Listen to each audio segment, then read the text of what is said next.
একটা ছোট্ট শহরের একটি পীরের মসজিদের সামনে ছিল দুই ভিক্ষুক। তাদের নাম ছিল আলী ও হাসান। আলী ছিল একজন প্রবীণ ভিক্ষুক, তার মুখে ক্লান্তির ছাপ স্পষ্ট। অপরদিকে হাসান ছিল যুবক, সে বেশ স্বাস্থ্যবান ছিল, কিন্তু তার দৃষ্টিতে ছিল হতাশা। উভয়ই প্রতিদিন ভিক্ষা করত এবং সময় কাটাত বিভিন্ন প্রান্তে। একদিন আলী এবং হাসান মসজিদের কাছে বসেছিল। আলী বলল, হাসান, তুমি জানো আমাদের এই অবস্থা কবির ভাবনায় কি? হাসান কিছুক্ষণ চিন্তা করে বলল, হ্যাঁ ভাই, আমরা যেন সমাজের বোঝা হয়ে দাঁড়িয়ে আছি। কিন্তু করব কি? আলী একটু গম্ভীর স্বরে বলল, তুমি যদি ভালো মানসিকতা নিয়ে সিরিয়া পড়তে এবং আল্লাহর প্রতি ভরসা রাখতে পারো, তাহলে তোমার জীবন বদলে যাবে। এদিন শহরের একজন ধনী ব্যক্তি মসজিদের দিকে আসছিল। তিনি দুই ভিক্ষুকের দিকে নজর দিলেন এবং তাদের দুঃখ কষ্ট দেখে খুব দুঃখিত হলেন।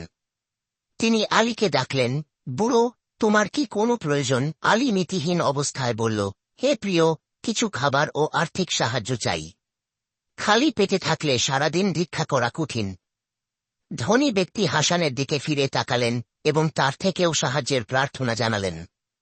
কিন্তু হাসান হঠাৎ বলল, আল্লাহ আমাদের যাচ্ছেন, তাই আমি কিছু চাইছি না। আমি একমাত্র বিশ্বাস করি, আমার ভাগ্য আল্লাহর হাতে। ধনী ব্যক্তি বিস্মিত হয়ে গেল। সে বলল, তুমি অসাধারণ। যদি তোমার বিশ্বাস এতটা হয়, তাহলে আমি তোমাকে কিছু কাজ দিতে চাই। তুমি আমার ব্যবসায়ের একজন সহকারী হতে পার, সম্মানের সঙ্গে উপার্জন করার সুযোগ পাবে। হাসান আনন্দিত হল। সে বলল, এটি মহান আল্লাহর রহমত।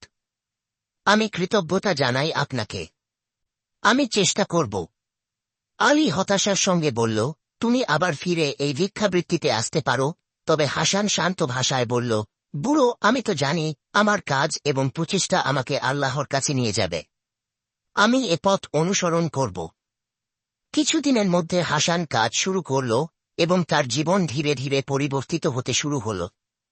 সে আহারে সময় কাটাতে পারছিল এবং হাসানের জীবনে আনন্দের সূর্যোদয় হল। আলীর জন্য অবশ্য পুরো পরিস্থিতি পাল্টেনি।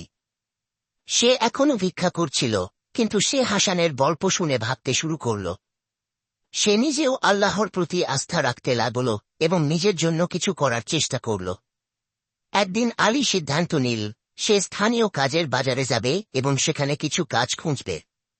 তার মধ্যে একটু আশার আলো জ্বলে উঠল। অবশেষে আলীও কাজ পেয়ে গেল এবং আস্তে আস্তে সেখান থেকে তার জীবনে পরিবর্তন আনতে সক্ষম হল। শিক্ষাটি হল, আল্লাহর প্রতি বিশ্বাস, কঠোর পরিশ্রম এবং ভালো মানসিকতা নিয়ে চললে কঠিন পরিস্থিতিতেও নতুন পথের সূর্যোদয় হতে পারে। আলী ও হাসান উভয়েই আল্লাহর প্রতি তাদের আস্থা রেখেছিল এবং সফল হচ্ছিল।